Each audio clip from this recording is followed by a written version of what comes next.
Well, good morning, everybody. Good morning, Shiners. I hope everybody's having a good Saturday morning. I don't know if anybody's actually here yet. Oh, I hope everybody's having a good Saturday. Have to turn that off.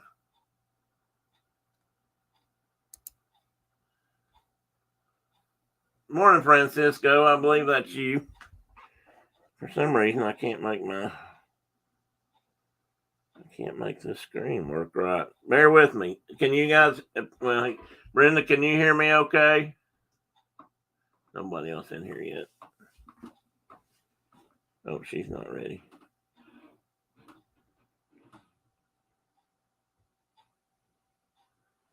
That'll be okay.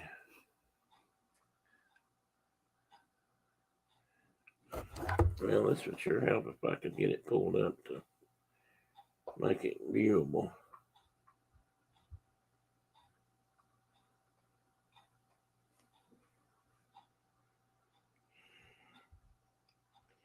Bear with me, guys. I'm trying to. Is that Brenda?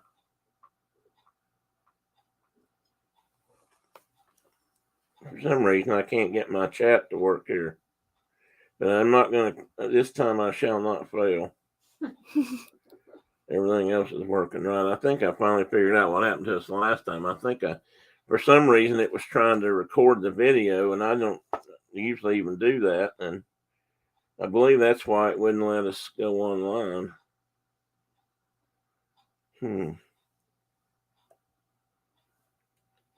Well, come on.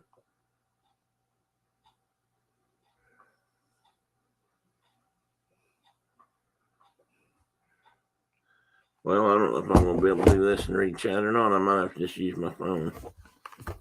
I thought about the only way I could keep up with it. Let's see. I've got Miss Brenda. Hey, Diana. Welcome in from Canada. Carol, good morning. Miss Corky and Brenda. Her friend Diana is from Canada. Her and her husband. I'm not sure exactly where they're at. I think they're. Where's Winnipeg up there? I think they're in that province, but I'm not positive. Bear with, guys. I'm trying to get a chat pulled up so I can actually read it. Because I'm backed off from the screen today.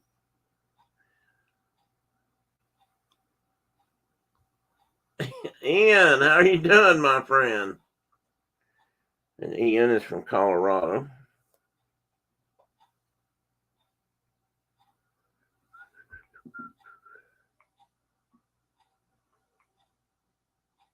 There we go.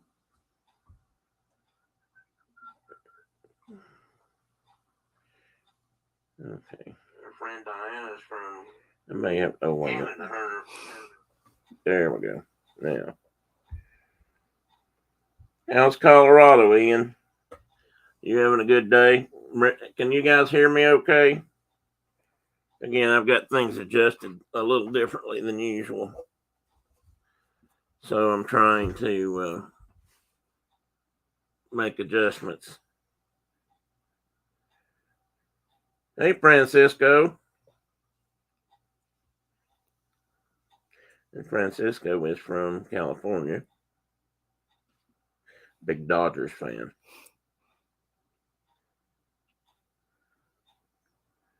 Hey, Mike. Mike is Diana's husband. You got the donuts ready?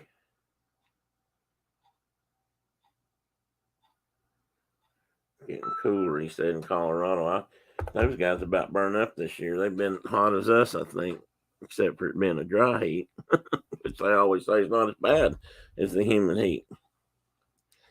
Anyway, guys, while you're getting on, I'll introduce my guest for today, Miss Sarah.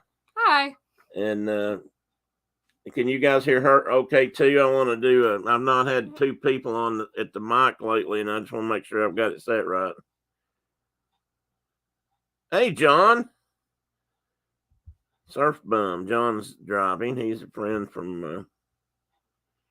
He lives in New Jersey currently, but he was in the Air Force in Wyoming, so we have common some common ground there.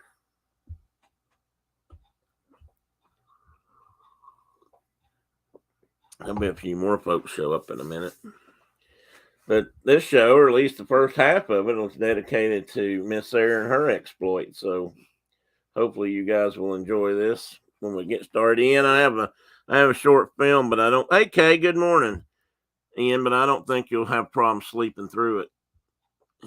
Ian, I do a lot of instructional or informational videos about wildlife and stuff. And a couple of weeks ago, I was doing some either endangered species stuff, talks, or invasive species. I can't remember.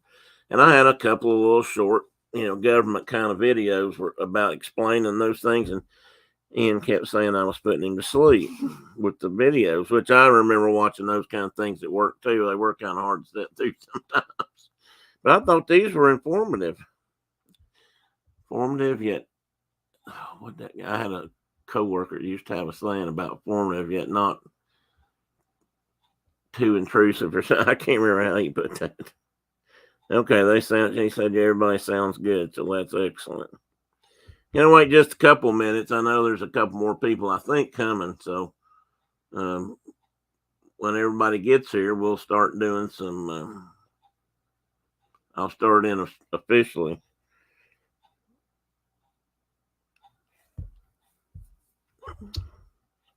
Okay, how's South Carolina? I always try to do a weather check, make sure nobody's getting blown away or flooded out. Speaking of floods, Ian, I hadn't seen you in a couple of weeks. Did you guys have any floods at your place? I think you're outside. I think Denver did. I don't know if you did. Maybe I've asked you that, but okay, John. Are you going fishing?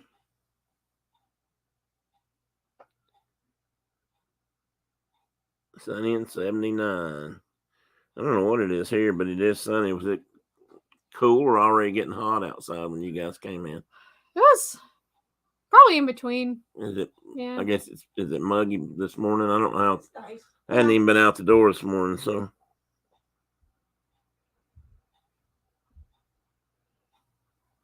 No floods. Oh, north of him it flooded on I-70. I didn't realize it got above them.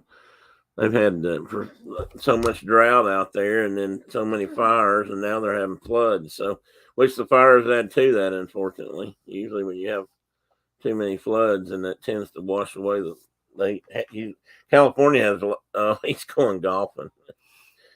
You need to quit that golfing habit. Take up a decent hobby or trade, John. You need to take up fishing or, go back to clam digging. Yeah, that's what I was talking about, Ian. Burn scars. It makes it even worse out there. Nothing to hold the soil.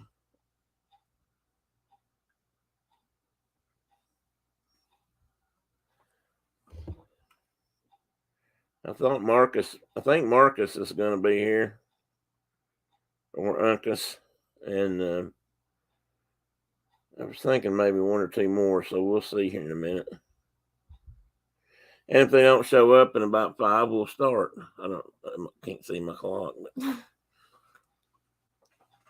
yeah, about 15. That'll give everybody about 15 minutes to grab your coffee, and except you, John. Well, you can have coffee, but don't get too comfortable behind the wheel.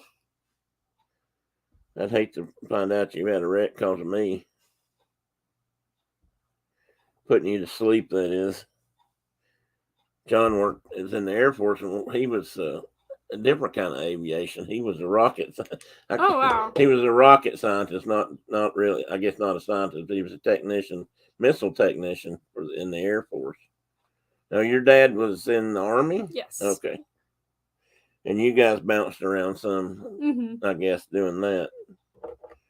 Were you ever in the States much, or overseas mostly, or neither? Or either one of you can answer that. And Sarah's mom's also here.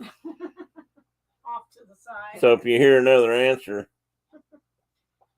We were in Carol, just Teddy's president of Teddy's fan club is Miss Carol. And she wanted you to know that means I'm waiting for the cool kids to show up, just so you know. You're the cool kids, Carol. Anyway, what were you going to say? Oh, so we lived in Russia. Oh, that's right. For 5 years, and then also Thailand. Oh, wow. Sarah's been to how many countries? 17 countries. All as part of that, or have you traveled with other groups or ways? Or I've been on 2 mission trips. oh, okay. But, yeah. Other than that, it was mainly. What's the most exotic? Well, Thailand's probably is pretty exotic. Actually, Russia probably is. What do you think was the most exotic or exciting place you've been? My favorite was Kuala Lumpur, Malaysia.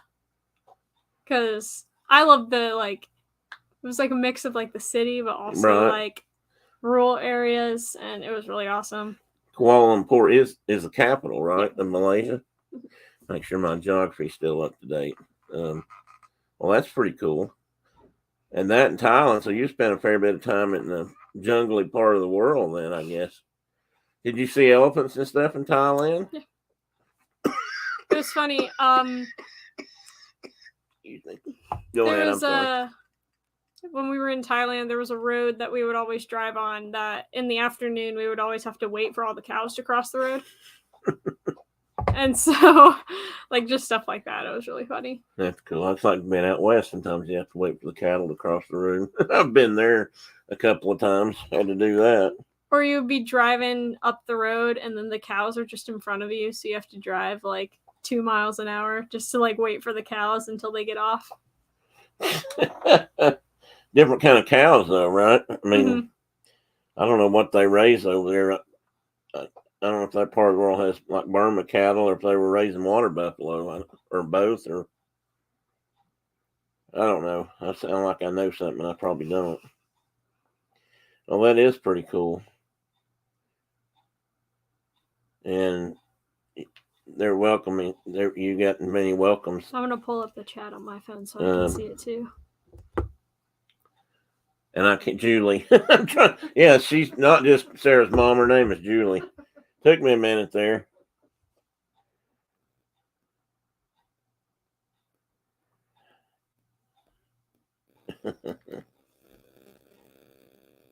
Yeah, Carol, I'll try to make sure. Are you going? Do you do swimming lessons today? How do I know Sarah? Well, I haven't got to that part yet, but Sarah's and Julie and Sarah and her dad live next door to us. And just what we're here for today is talk about Sarah's interest in flying and the achievement she's made so far. And actually, it was just sort of serendipitous. Brenda told me she was learning to fly, talking to her, having, over the fence neighbor talk, I guess you could say, and talking about gardens. And you don't know how bad Brenda emptied your rocks out there. She threatened to steal them often. I had to keep her from doing that. She was terrible. She had rock envy so bad. Do you know how to get the chat on there? Well, that's what I was having trouble with a minute ago with mine. It says you were live. Well, that's weird. It doesn't show. Does it need the app? Well, I didn't think so. You've got YouTube, and I just messed it up.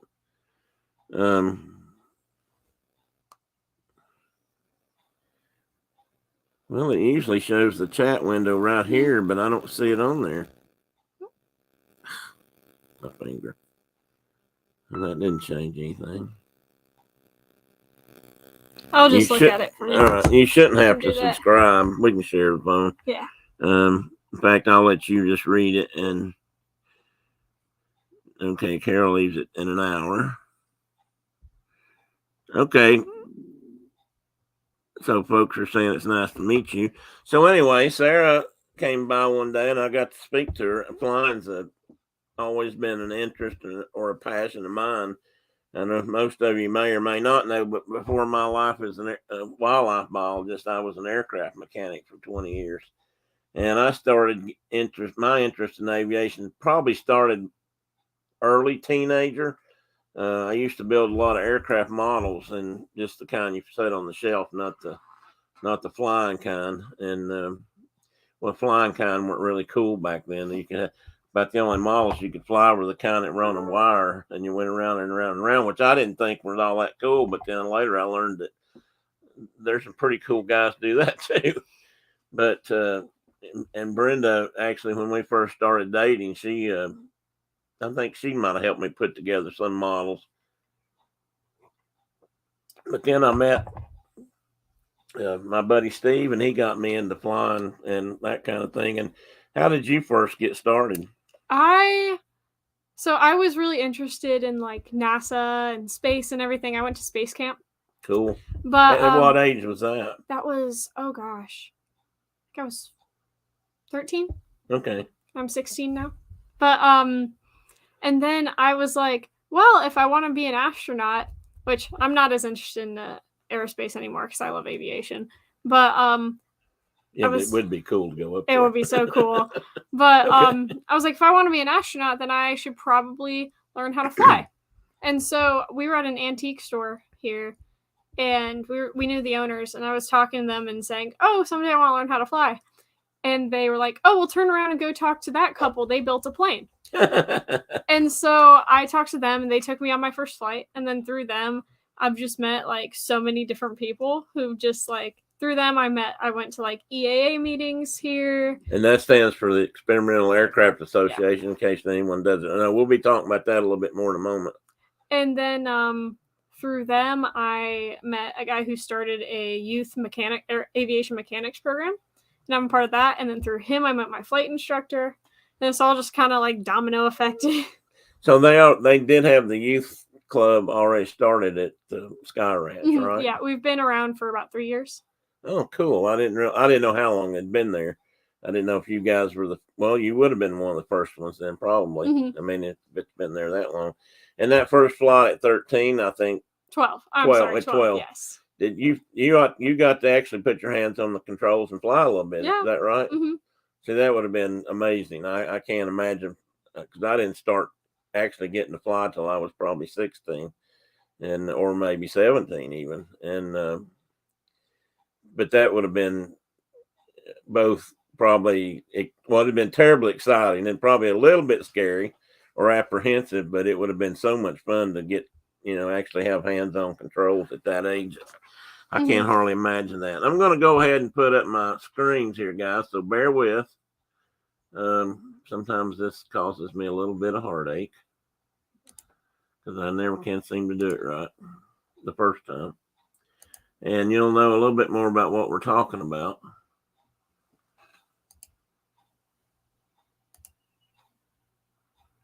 And we'll start from the beginning on my usual thumbnail and kind of go from there. Okay, I wasn't sure how this was going to look too. Like I said, I don't usually do two people. I've been doing some podcasts with some people lately, and I actually went downtown to a really cool studio last week, and they asked me to come down there and do some shows, tape some shows. Well, that was neat. That was an impressive place to go in and do a show because they had, all the sound stuff up and the sound barriers and different panels of controls all around. It was kind of intimidating on its own too. So we're going to go down a little path here and talk about Sarah's first solo, and which I probably might be a bit redundant. Actually, I stole that picture from you, I think, didn't I? That's the thumbnail. Yeah, the thumbnail for your video, which we're going to watch, Ian. So if you need to get a cup of coffee ahead of time, go ahead and grab it. I don't want you falling asleep on me. Hey, Blue Nose. Welcome in, buddy. So glad to see you. Chris Blue Nose is a friend. Hi, Space Mountain Dave Cantrell. Chris is a aviation enthusiast also who lives up near Indiana. Or he lives in Indiana, up near Indianapolis, and he goes to Oshkosh on a regular. He and his dad used to go every year to Oshkosh, and Chris has been working on Warbirds as kind of a crew member for quite some time. Chris, if you can put any information hey, Uncas, good morning. Oh, making sausage gravy. Don't make me hungry. Anyway, he and I used to talk airplanes on the air, and and he'll be very interested in this. I don't know if he got to go to Oshkosh this year or not. If you can hear me, Chris, or hopefully you can, did you get to go this year? Of course, it'll take him a minute or two to tell me, but in the meantime, we can talk a little bit more. So this picture on my thumbnail, if you guys can see, of course, that's Sarah on the left, and but that small photograph at the bottom is what we call the. If I get this wrong, I've always just called it Knoxville Sky Ranch or the Sky Ranch, and I tend to say down on the river, and that's some people don't really think that because of the other airport, Downtown Island, is on the river too. But you guys, actually, that photograph, it looks like it was kind of under flood around the outside. I wondered how they dealt with that back a couple of years ago when it got really high. But you didn't actually fly out of there for your solo. Are you flying out? Do you fly out on the grass strip some? Yeah, that's where I mainly fly out of. Okay. I soloed at Downtown Island. Right. I knew you were at the island for that. And when I say the island, guys, that's just what used to be Knoxville's main airport. It's now the kind of local business airport. And the main airport with all the commercial flights and stuff is down at McGee-Tyson, which is 10 or so miles south of here, southwest. And if I miss chat, bear with me. I'm trying. I can't really see the screen today, so I'm trying to pick it up as I go, and from my phone. And I'm just gonna see if Chris made a comment. I don't know if he got to go or not this year, but I hope he did. He's had a few health issues, and he said he did. Did you? Oh, excellent! 31st year. Wow. This is my first year going. Wow, I didn't realize it'd been 31 years, Chris. That's amazing. Well, good. I'm glad you got to go. Did you go? Who'd you go with? Sarah went with her mom. Your dad didn't get to go, No, did he? my dad had to work, but we went with my my youth mechanics program. Oh, Brenda just said she's named you the blonde birdie.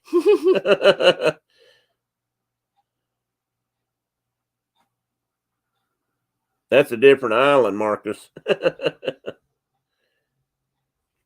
So anyway, I'm going to go through some of these slides, and I am going to show the video of Sarah's. They did an excellent job. I don't know who all filmed that for you, but was that just you guys, or was that the club, or we put GoPros. My dad has a couple GoPros, and we put them in the plane. And my new YouTube video too also has that same setup. Okay. I'll have to see well, when you'll see it, you guys may notice it in the images when I show the video, but you also had a phone look like sitting in the front of the cockpit. Was that your instructor's? That was my instructor's iPad. iPad. Okay, it was bigger. I thought it was a bigger something. And so does he keep a record of all his student solos? Do you know? No, I think he just did that for me because I really wanted to film mine. Well, of course. So I mean, I think like, and it's a good video. And I'll be honest with you. Well, I don't want to spoil it for anybody, but I thought you did a really good job. Probably much better than I would have done. So let me see if I can get started here, guys, and we'll work our way through this. It won't take too long. I've got just a tiny bit of history. You guys know I can't just walk in and drop it on you. I've got to walk into it a little bit slower. And I thought I'd put up some other famous women in aviation in this country. And just about everybody knows who Amelia Earhart was and some of the achievements she accomplished. I don't know when this was supposed to be her first solo flight, but maybe that was in that's a Lockheed. I believe that's an Electra. They called it back then. And that's what she was also flying around the world in when she disappeared, unfortunately. But everybody knows her, but not everybody knows this lady. And Bessie Coleman was the first African-American woman to be certified as a pilot in the U.S. And the sad thing about that is, to me, was she had to go to France to learn how to fly because nobody in this country would teach her because of her color of her skin. And she was quite the pilot. and she did unfortunately die in an accident, but I can't remember exactly what happened, but it seems like it was a freak accident, not necessarily all her fault.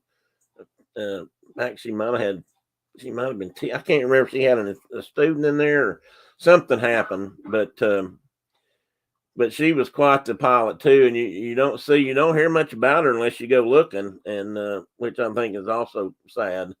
But women in Navy have played a really significant role in aviation since the beginning. Well, pretty much, and especially get to World War II. I mean, the what were they? The WACs, Women's Army Air Corps Auxiliary or something. They flew. If it hadn't been for the women flying then, I don't know what the U.S. soldiers would have had to fight with, because they flew almost all the planes overseas, or flew them to bases where they could be transferred overseas. They did amazing work, and I used to know a lady who flew during that period. I believe she was a WAC, and I don't know if she's still around or not, but she was. I don't know. You might have heard of her actually. She used to be up at Morristown, and she used to give. She used to do people's biannuals, and she used to certify people for their pilot's license after they'd done all the time. What's her name? People knew her from all over because she'd been flying for so long and had so many hours. It was unbelievable the total number of hours she had built up. I want to say Ethel, but that ain't right. Evelyn. Her name was Evelyn. I can't remember her last name, but she was she was famous in these parts, at least. And I met people all over when I was around that knew who she was. And but she was from that genre. She flew in the World War II and it's really amazing that they didn't get to that. They kept them out of combat, I guess you could say. You remember seeing the Black Fly in Oshkosh, or anything called the Black Fly? I don't know what that is. That's Not what that Chris I is talking about. know That of. Bessie Coleman's story is impressive. It's sad that I didn't know anything about her until I was an adult. Yeah, I honestly didn't know about her either until a few years ago. And but it's an amazing story, and like I said, it's sad that she had to go out of country, but she did get some work here as she barnstormed. If you know, do you know when I say barnstorming? Do you? Maybe. It's where pilots coming back mostly from World War I that didn't have jobs, were out of the war. Probably some of them were trying to get away from all that, and they took up barnstorming, which basically meant they could buy cheap airplanes. There were some cheap, like what was called a Jenny, biplanes that you could buy that were left over from the Army after the First World War, and they would fly them around the country. Not much of a warbird by warbirds. Mostly they were trainers, and land in people's fields, give people rides for $5 or a buck or whatever, and earn enough money to buy enough gas to move on to the next town. And they were just called barnstormers. And sometimes they did air shows for people, and sometimes they would have somebody that would go ahead and kind of advertise that they were on their way. And sometimes they just flew along and just landed. There's a really good book I consider it a good book by Richard Bach. I don't know if you've ever heard of him or read his books, about a guy that was flying, just doing that for a living for a while. It's called The Messiah, but there's always it might sound sacrilegious or something. It really wasn't, but it was sort of about the guy who's always out there. He's like the best pilot ever. And he's so good that he doesn't even get bugs on his windscreen. He's just that. You've met that guy when that happens, or have become a messiah when you don't have any bugs on your windshield. Really good book. I don't know if you read much, but I've got several of those books on my shelf if you ever want to borrow any. He's an interesting guy. He wrote Jonathan Livingston Seagull also, which may sound silly. If anybody's read it, that's really all about the joy of flight.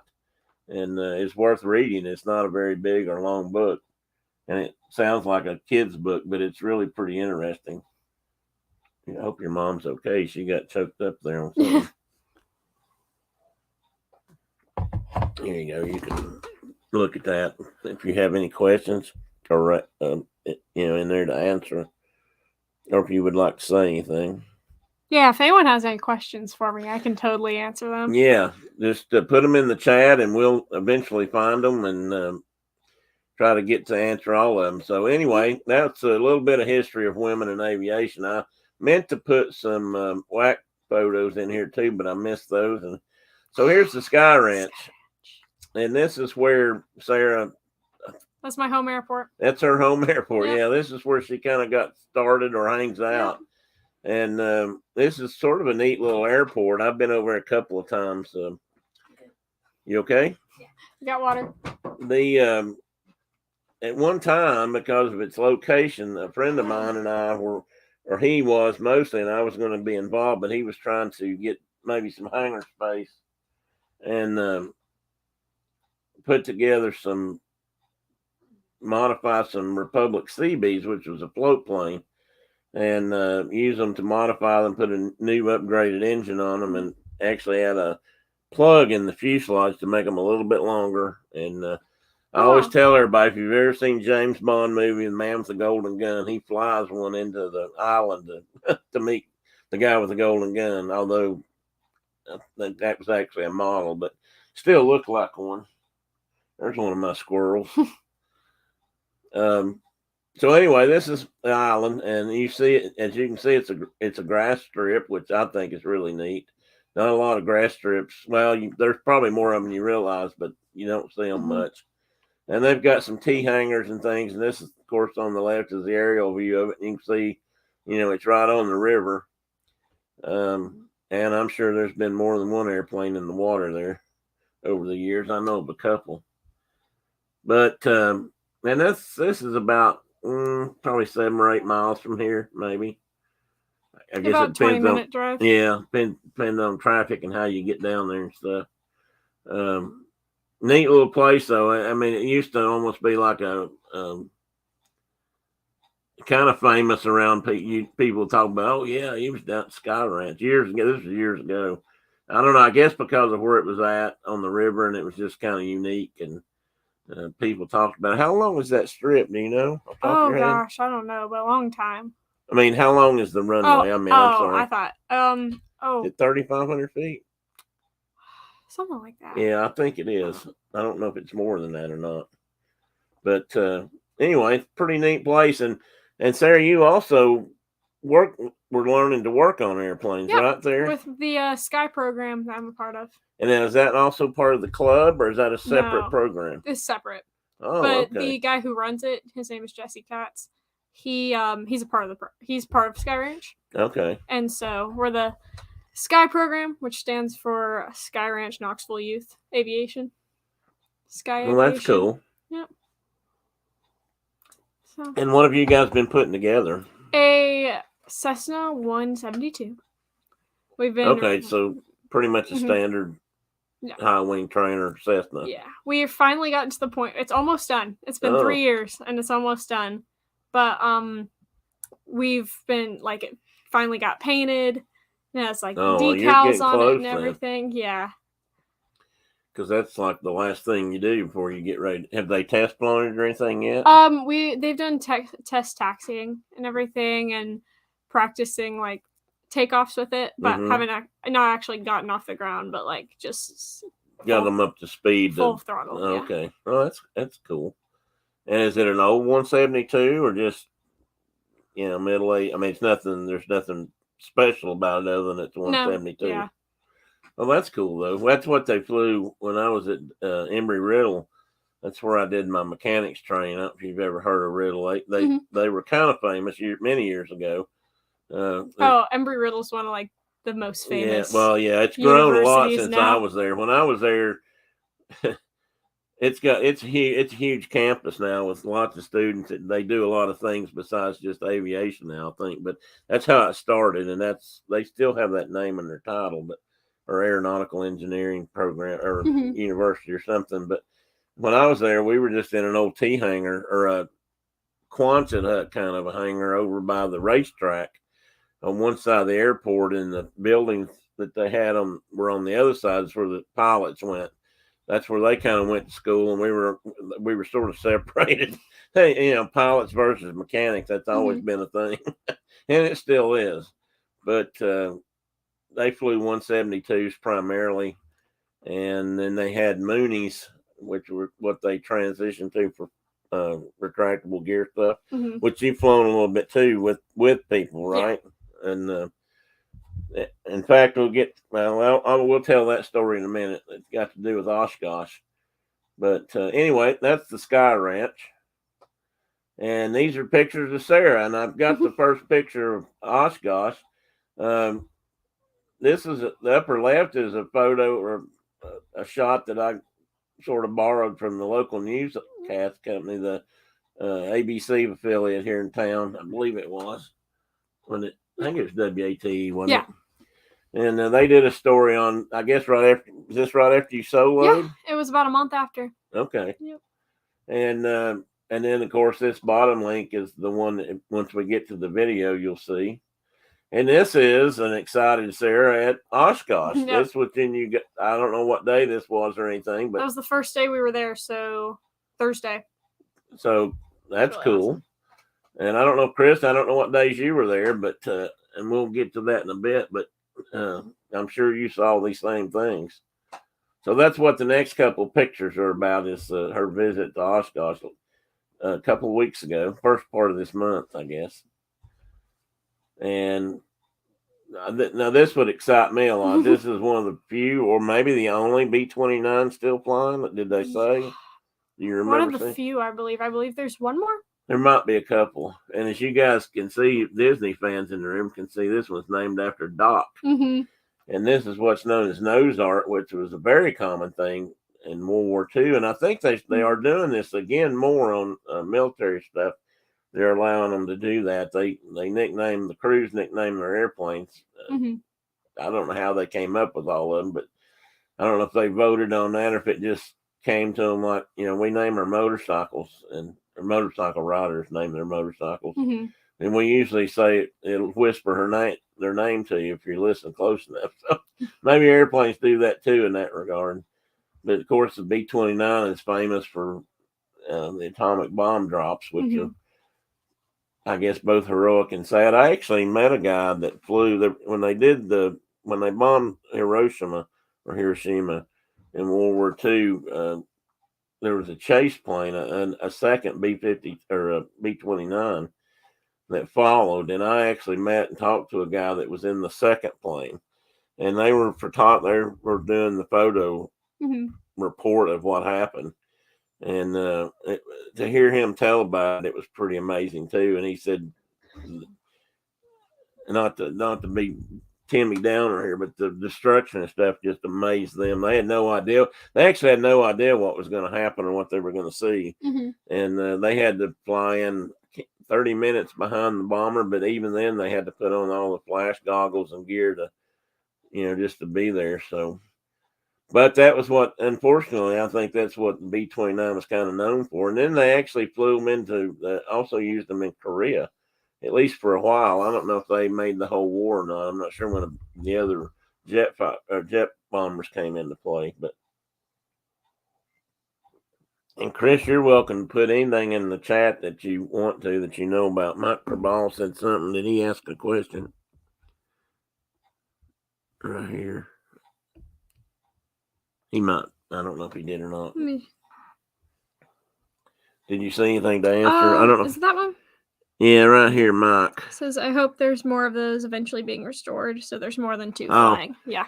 Yeah, maybe, Mike. I mean, there are some skeletons out there, but it's getting harder and harder to manufacture. They pretty much have to manufacture parts if they need anything.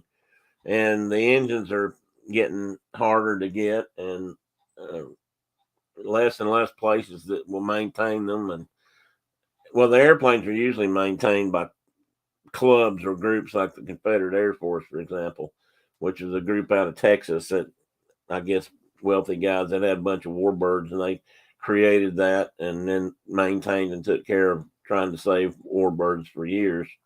And so I don't know, but yeah, it'd be nice. There's a lot of stuff in that period that were few and far between, and now are getting fewer. Tragedy that year. Chris knows these guys. Some of these guys, the B-17 that crashed a couple of years ago going into an airport. It was one of just a few B-17s that were left flying. But there's less of these guys, probably because they were not as many of them built as B-17s, because they were in war. They were in later in the war, but they were also more complex and more complicated, and they actually wrecked and just recycled a lot of these after the war too. They reused the aluminum and stuff. Not just these, but a lot of the planes. But I think we got a couple questions. Okay, here. Go right ahead. Diana asked if I still want to be an astronaut. And maybe sure. Why? Yeah. I mean, I think I'm way more interested in aviation now than I am aerospace and aeronautics and everything, just because I'm around it so much. But yeah, why not? Well, it's getting easier to do in some ways. Mm-hmm. What I mean by that is, since they're taking up more and more civilians of different classes, but in your case, you are a pilot, and who knows where you'd be maybe by that time. So that would be. I still think it would be really cool to go up and stay on the space station for a while. I would love to do that. I've always ever since I was little, I've loved space. Like my dad took a class on stars when he was in college after the military, and he would always show me all the stuff they were doing with it and everything, cool. like their computer programs. It was so awesome. Well, it's so amazing too. When I was your age, if you wanted to look at the stars, you could buy a telescope, but depending on how much money you had. I mean, that's still today, but finding them was harder, I think, because you had to use a map and a star chart and find them. Now you can take your iPhones or your cell phone and download a program that will orient itself and show you what stars are, what constellations are in that sky at that time. Makes it a little bit easier and a lot neater, I think, to allow that to happen. It may not stand up. I got it to stand up at one point. There we go. Yeah, okay. And but I got to look through a telescope one time, a real big telescope, like a 10-inch mirror. And it was in an observatory in a place not far from here, well, west of here near Nashville. And we were out, my friend of mine and I were outside one night. We were in a place where it was very light. There wasn't much light, unnatural light and artificial light. And it was really dark there. And we just, we were just outside amazed at the stars we could see versus what, we could see even where I lived, which I thought was semi-rural at the time. And we were looking, we had binoculars, and we were looking, and this guy walks up to us and says, "Hey, you guys want to see through a real telescope?" And we said, "Well, sure," because they had an observatory at this location. Oh, wow. And this guy that was his summer job, was to operate. He was a grad student from somewhere, and he was, this was TVA, and they had Land Between the Lakes back then, and there were all kinds of work they did, summer programs for students and whatnot. So he ran the telescope and he got it out, and I guess I thought I liked space, and because I grew up near Saturn and the moonwalks and all that, and I was your age when all that kind of stuff was happening, and so I was infatuated with it. And so yeah, I wanted to see through a telescope, but then once I got to do it, it was just so amazing how much more you could see. And I saw the Andromeda galaxy, but far, far away still. And now we've got this new telescope that's up there flying around. It's just the James Webb. Yeah, the James Webb, and it's just, I mean, it's opening up a whole new world of space. It's just amazing. And I am looking forward to the Artemis launch. I'm really excited about that because I think that's so awesome. And that's Monday, right? I think it goes up Monday morning. It's going to be on ABC. I just know this because I heard ABC announce this yesterday or today, that they're going to be live covering it. I think it goes up like at 8:30, or that's when the window for launching opens. I don't know how long they've got, but I definitely plan to watch that because that's going to, they're going to go back to the moon, sort of. And that's going to be a long, I heard today too that's gonna be like a 29-day mission. Of course, there's nobody on the ship, but I just think that's gonna be so cool that we're maybe gonna go back to the moon. Finally, it has certainly taken us long enough to get there. Brenda, Yeah.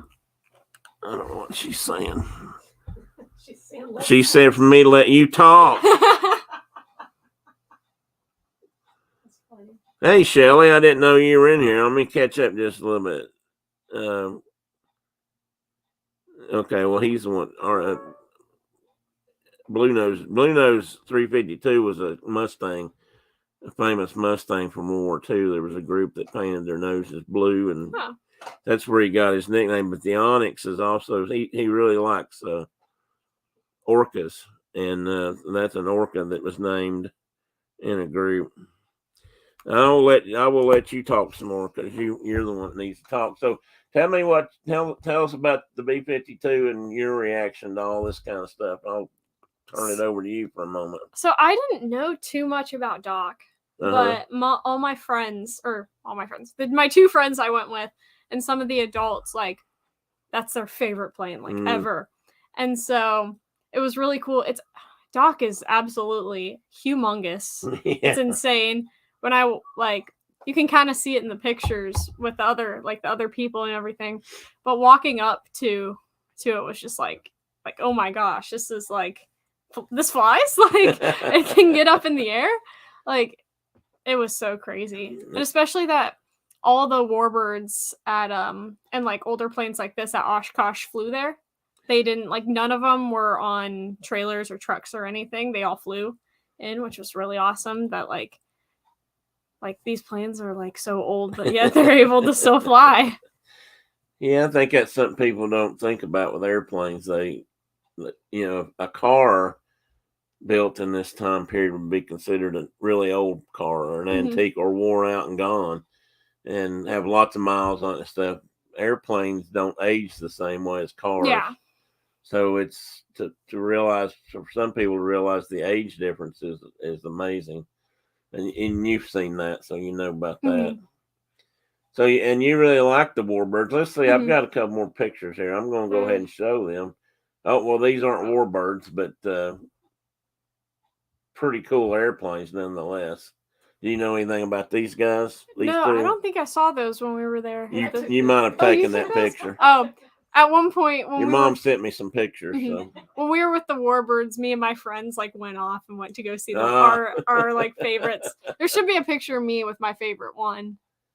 Okay. Coming up, but well, these are, I don't know. Chris can probably tell you guys what these are better than I can, but they're aerobatic and pretty fast, and they fly something similar to this in air races today that still go on. But these are pretty cool.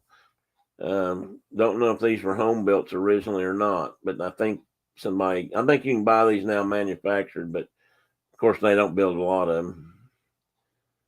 And your mom may have done this one too, but I've never been to Oshkosh. I've always wanted to go, but this looks like a compass rose to me. Is that how you go in? Or? Yeah, so there's like a main like road you walk in from the front entrance, and when you pass a lot of the like the companies, the EAA is like the one in the middle, and then that it has like the compass on the ground painted and everything. Cool. And then the second picture was inside the EAA museum. And that's permanent there all the time, right? That's not but you guys can see there's some pretty interesting things hanging around on the walls and on the ground. And there's actually one plane in the museum that at one point was housed at Sky Ranch for a couple years. Oh, really? Yeah, that was really cool. Well, I that's got to see that one. Was it I take it was an older airplane? That's neat. I did not know that. So one of my friends, his dad has owned a Bonanza for a while at Sky Ranch, and so they got to see it when it was at Sky Ranch. It wasn't too long ago. Oh, cool. The guy that got me, another guy that helped me get started was an old gentleman that worked at a little airport in Johnson City, and he was really good at rebuilding old airplanes. I mean, because that's what he had done when I met him, he was in his 70s or 80s and still working. But he'd started out when airplanes were wooden fabric, and so he got jobs doing that kind of work, restoring airplanes, and that's how I met him. He restored a Stearman, and we helped put it back together, which was just hooked me hook, line, and sinker. Oh, I didn't even realize I'm in that picture, the EAA one. I'm right there. Which one? This you right here? No, with the hat on right in front. That's you with the hat me. on. Okay. Well, I didn't recognize you. I was looking at, that's my dad's backpack I was using. I was like, that backpack looks really familiar. Oh, okay. Yeah. These tents that we see in the background, what was in those? So they were like some of the like shops they have like showing like seminars. Well, like stores. Oh, okay. Okay. But the one on the right over here for us, yeah. That was, so every year they try to build a plane in a week. I've heard of that. Yep. And so that's where they were doing that. Oh. It's really awesome. Did they get it built? I think they were almost. They got the engine on it, and they got most of the body done, I believe, but not the whole thing. I think Chris has told me about watching them do that when he's been up there in the past. And of course, this is a Mustang. That one is actually from Knoxville. Really? Yep. So where do they keep it at? So, well, that one goes back and forth from downtown Island to somewhere in Florida. Okay. There's a guy here who owns it, but yeah, that one is Ain't Misbehaving. They that one's really cool. I don't know if I knew there was one based out of here. I knew years ago there had been a couple of Warbirds actually. Well, are you familiar with the airport, the museum in Sevierville, the East Tennessee Aviation Museum? Were those guys there? We haven't been yet, but I've flown out to the airport right next to it. Do you know if any of those any of their airplanes were at Oshkosh? Because they're going to be at the air show in Knoxville, I think, which we'll talk about in a bit. I don't know if they were, but any questions? I don't see any yet, but okay. Brenda, if you see something that we miss, copy and repeat it if you can, and or if anybody has a question and we don't pick up on it, just feel free to copy it and paste it again, or copy and paste it back in the chat again. This airplane is kind of famous these days. It's an A-10 Warthog. Yeah, that was really cool seeing that one. I like the front. I like this nose art here. They've got some kind of a snake.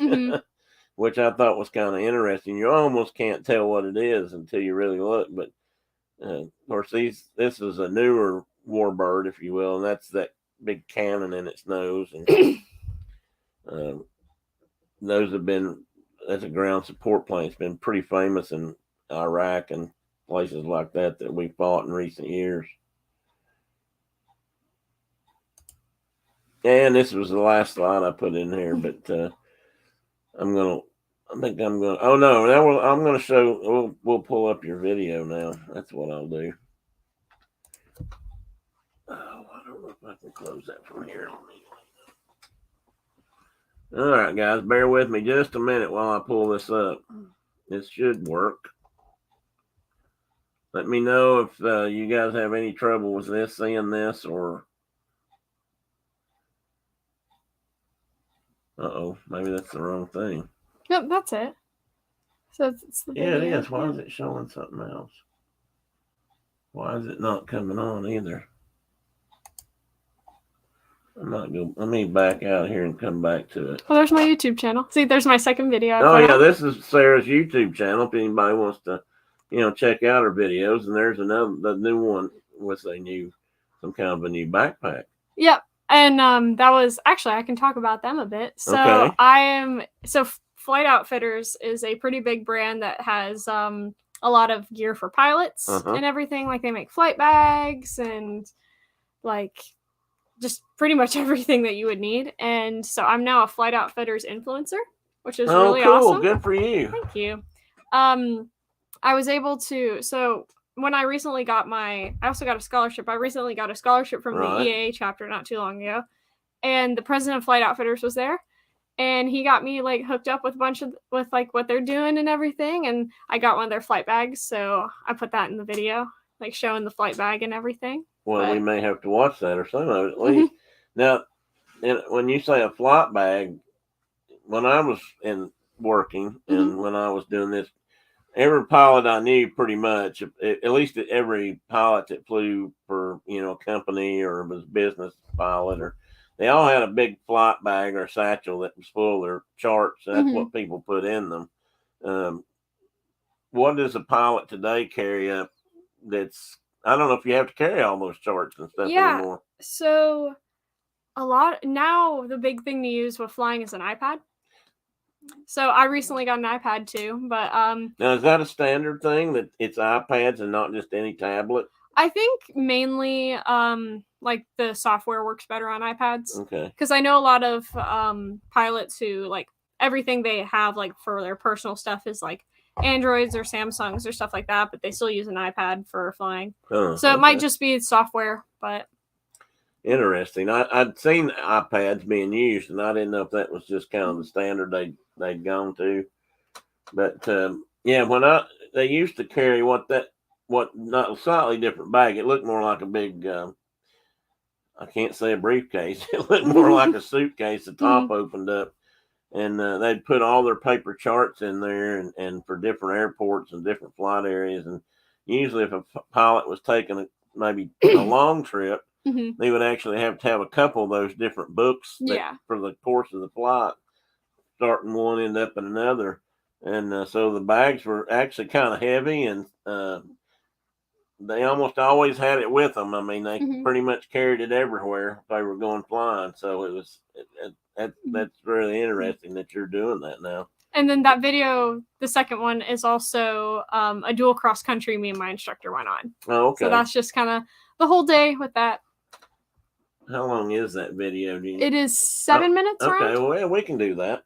All right, guys, grab your popcorn. Ian, wake up if you're still with us, and we're gonna watch Sarah take her first flight by herself.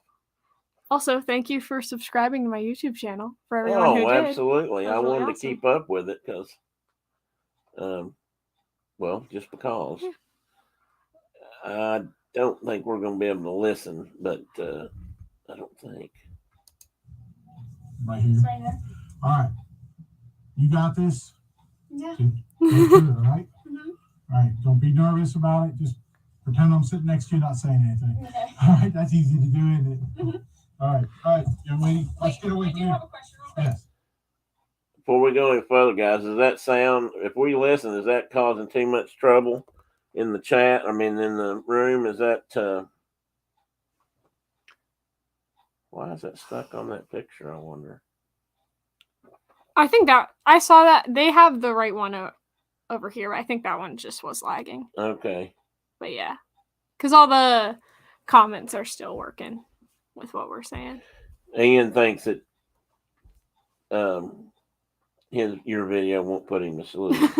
I hope not. He says it's good. Okay, guys, I'm going to hit the button and go with it then. Where should I start? Okay. It's just do the starting routine on it. Don't have to do a run up. I don't have to do a run up. No. So I just go before starting engine, and then Starting engine. and then Take off. I don't have to do that. Yeah. You just go to take off. All right. Okay. All right. You good? Yep. All right, girl. Good, That's fine. It's fine. We want to go. I'm going to pause it to ask you a question. Yeah. And kill the volume just in case. Just to kind of, I noticed, for example, that in case anybody has a question, I know Chris flies, so he would know this, but you ask him questions there, you're going over your checklist, which is something all pilots should do, and most of them do. A lot of people used to ask me, well, why do you, if you don't know how to fix something, why do you need a manual? But pilots and mechanics have that in common. You pretty much always go by a list. That's the best way not to forget something. And one of the most important things about being a mechanic, is that you know where to go get the information to repair the airplane. And it's much the same way, I'm sure, with pilots and going through, especially you on a first flight, to step down through that and make sure. But I noticed he told you not to do a run up. And what I was going to get at there for somebody like Chris is that you guys had been flying, Yeah, so all that had already been done. It's not like you're skipping anything. Yeah, so a lot of people in my comments didn't realize that. So we actually, before we started the video, I already done a run up. So he was telling me I didn't have to do it a second time, like with like, because like 5 minutes, 10 minutes before I had just done my run up. So he was telling me like I didn't have to go through that like a second time since we already checked. But a lot of people in my comments thought I was just skipping it. And I'm like, I promise I'm doing it all. I just did it before the video started. I picked up on it right away, but I knew the situation. I thought, well, at first I thought, well, that's odd. Well, but then it clicked for me that you had already done that. But it's just being around airplanes for years, people would pick up on that. Maybe other people wouldn't, but I thought, no run up. But then I realized you'd already done it. So. Yeah, I've been flying for an hour before then. Yeah. So yeah. So and then we just got out to put the cameras in. And then so I was restarting and I was nervous. So I just kept asking him, I'm like, are you sure? Am I doing everything right? And he's like, yeah, we've done this so many times. Well, as you guys will see, she did a great job. And I got another question. Oh, go ahead. What was the most challenging part of learning to fly? Probably for me was landings, the aspect of landings. Because a lot of times when you're landing, especially in a Cessna, when you come down, you're looking like straight at the ground. Right. And then you level off right before, like about 3 feet above the runway. And I couldn't like grasp that. I was like, are you sure that I'm just like looking right at the ground and then like 3 feet off the runway, that's when I like level off. So that took me a while to like really like get my head over that. And you'll see that in this when she comes in this video, because I mean, you do, and especially in a small plane, you basically fly towards the end of the runway. You kind of take aim at that spot and or near the spot, and it does feel weird. I remember when I first started flying that it was the same thing. I remember that distinctly. Learning how to fly, and the pilot and the instructor always telling me, he said, you got to keep your nose down more and point right there. And I thought, well, that's weird. I'm going to fly right in the ground. But that's not really how it works. It feels like you're going to like just hit the ground, but right before that, you just level. You're good. Well, the wind starts getting worse. It's supposed to be. Also, the photographer there is my dad. So he was trying to get all the pictures. And to clarify, also, no one's in the back seat or anything. Dad, I need you to leave. Actually, I love that part because I taught my youngest daughter to ride a motorcycle, and she was kind of like that sometimes. You just need to walk away, Dad. I think he was kind of nervous because I bet he was. He was standing there, and I was like, Dad, I need to start the engine. I need you to go. Well, I knew you were there too, Julie. I'm sure you were nervous too. I mean, I was. And the whole time I was just saying to myself, I was like, I can do this. I can do this.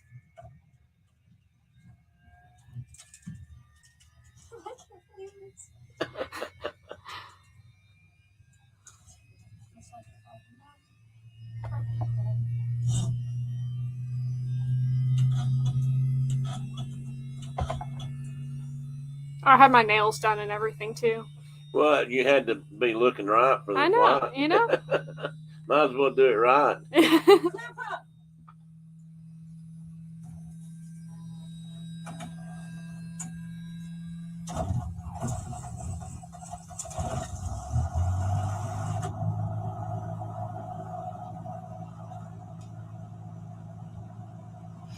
And so right here, I was going through my ending checklist. So like after the run up and before and after the run up, I was going through that just to make sure, just like I had everything turned on that I needed to for flying.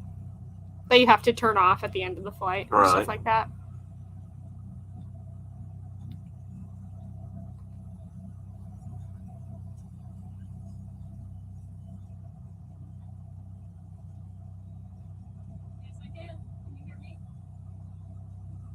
And I was talking to my instructor here because he had the radio on the ground. Now, is that through the nav units, or did you have a separate radio that just went to him? No, that was through like the airport radio. Okay, Yeah. like the Yeah, the frequency there. yeah, I can't think what it's called now. Then we couldn't record audio, which I'm still trying to figure out how to do that in the plane. Oh, But you'll kind of hear a little bit of me talking on the radio. I used to have a couple of those Dick Clark headsets Mhm. around here, but I never used. I'm sure by now they're outdated and probably don't work, but those were good headsets. Hmm.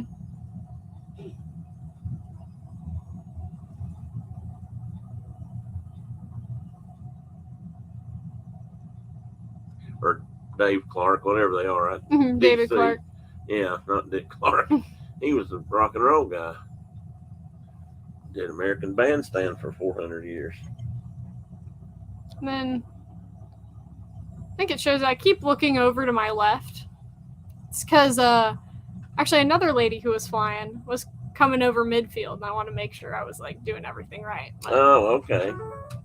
Was she also learning solo, or was she? She's a pilot. Okay. Mhm.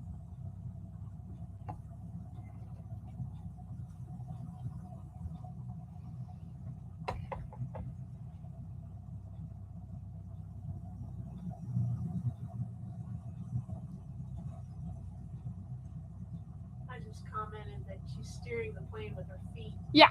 When she's on the ground. That is Good true. point. Whenever I fly and whenever you're on the ground, you have to steer with your feet, Mm-hmm.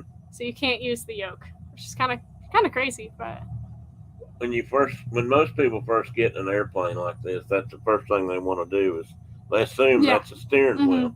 only works in the air. No, yeah, only You can works turn it in there. completely upside down on the ground. It's not going to do anything. Well, I mean, it will, but like not much. Yeah, but it's not. It'll turn gonna- the ailerons, but that's about it. Yeah, yeah. The yoke, just for reference, the yoke controls the ailerons, which is your roll maneuvers, and then it also controls the pitch, the nose up and down in flight. It doesn't do anything on the ground. Everything's done by your feet, pretty much. Yeah. Your toes, the rudder pedals act as brakes, and then before that you just push them. They're also connected to the rudder, so on the ground you're moving the nose wheel and the rudder. But I assume Also, this is your dad taking yeah, this? my dad was actually. I think that was my mom from my mom's phone. Oh, okay. But also, Mike and Brenda. No, I cannot take people yet, but I'll be able to after I get my license on like in March, in about 7 months. Which is crazy to me. You got off the ground quick. Yeah. Did it feel really light Oh, by it did. yourself the first Yeah. time? I had to put some down trim on it to make the nose go down when I came up before I even took off. That's always been Mhm. one of the first comments I've always heard from solo flight was how fast it got up and how fast it climbed with nobody else in it. Yeah. And that weight difference, even if it's not tremendous, makes a difference in an airplane. Mm-hmm. Also, the brand of headset I have is a David Clark. I am hopefully someday gonna save up enough money to get a Bose though, because Yeah. someday that's the goal for the headset someday. But Towards the end of my aviation career, the Bose were coming out and becoming Mhm. popular because of the sound deadening that you could do Yeah. with it, and then like Bluetooth now they have Bluetooth and everything. Yeah, I'm sure that. Yeah, I didn't even think about that. And I like the Bluetooth a lot because like in case I need to call them, like if I'm flying somewhere. I didn't think about Yeah. that part, but that 'Cause- makes sense. Sometimes I'll be flying with my instructor, and with his job, he's on call sometimes. So he'll have to be like, hey, like I'll just hear him be like, hey, I'm flying right now. I can't talk. And then I'm looking over. I'm like, what?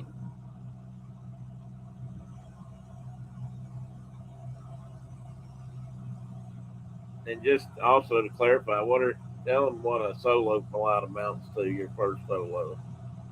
What do you mean? I mean, you're not really going anywhere. You're just Oh, doing no, a loop. yeah. I just went on around the pattern, the traffic pattern in the for the airport. Usually, traditionally, you do 3 around the traffic pattern, but because that's not a requirement, it's just like tradition. But because of weather and how long we had the plane rented for and everything, I couldn't do that. I only had time for 1. Okay. But That's the one that counts, though. Yeah. So. Also, in the video, so I was really nervous. So I had both hands on the yoke. I know you're not really supposed to do that, and I don't do that. It's just that one, I was really nervous. But people in my comments picked that up too. And then other people. Of course you were nervous. I mean, Yeah. My goodness. Flying an airplane. Yeah. I couldn't even drive a car yet, actually. I got my license about a month after this.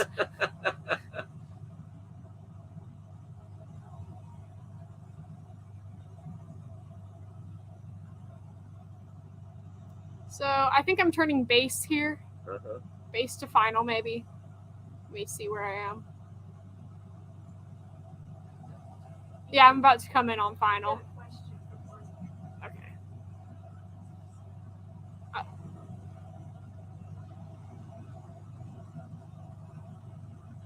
Also, I don't know when I'd be able to fly internationally. I haven't looked that up yet. I do want to know how to do that because that's one of the goals I have, and just be able to fly around the world. I don't know what the requirements are for that anymore.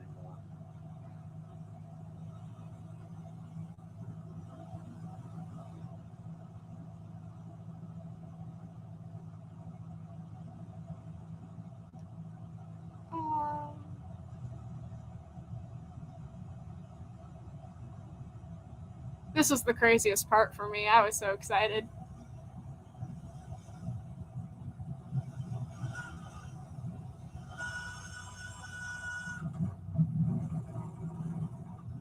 Well, you pretty much greased it on. I have to tell you, I was impressed. You may have been nervous, but you really were calm, cool, and collected, I thought. There was one clip. Oh, there! I just screamed. I was like, I did!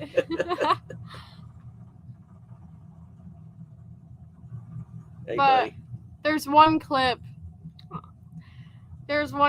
that shows I'm trying to keep a straight face, but I can't.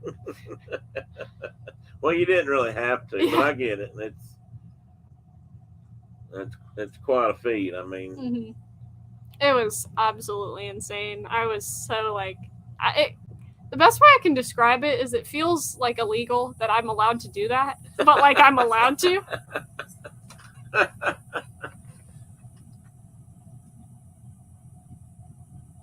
don't really know. I'm kind of in shock right now.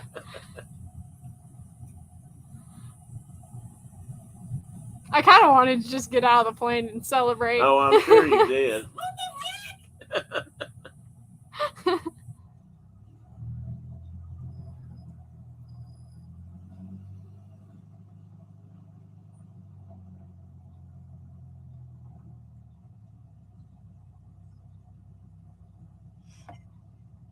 I haven't. Would you like something to drink? I haven't offered you anything. I'm okay. I've got water and I've got some soft drinks in the refrigerator if you want. So, do you need anything? She's got water. Or I can give you coffee, but I don't know if you drink that. So. And then, so you're bouncing because the plane or excitement? Kind of both. I was bouncing because, I was mainly bouncing for excitement, but with the plane moving, I was just kind of going up and down.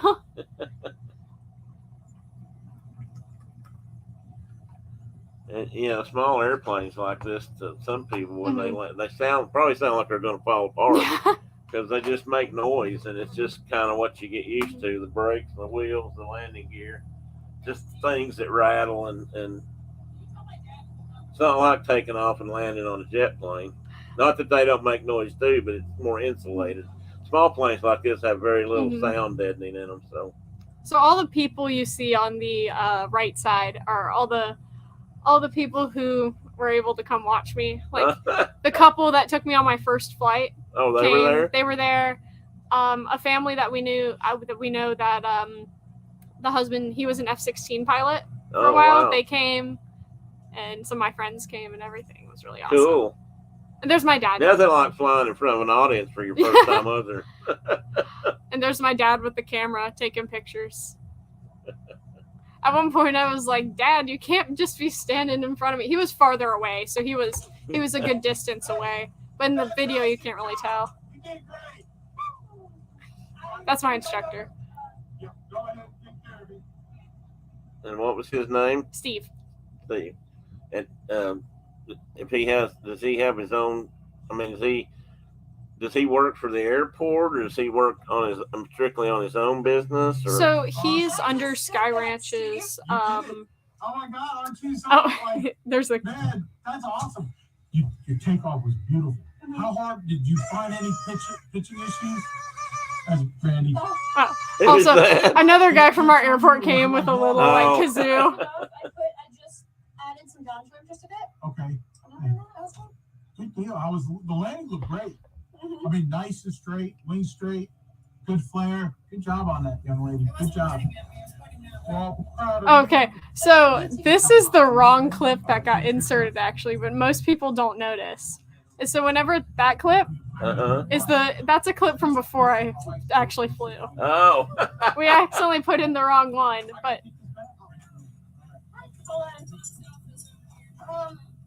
no one notices that, but I do. But I think it's kind of funny. Yeah, because I gotta move it.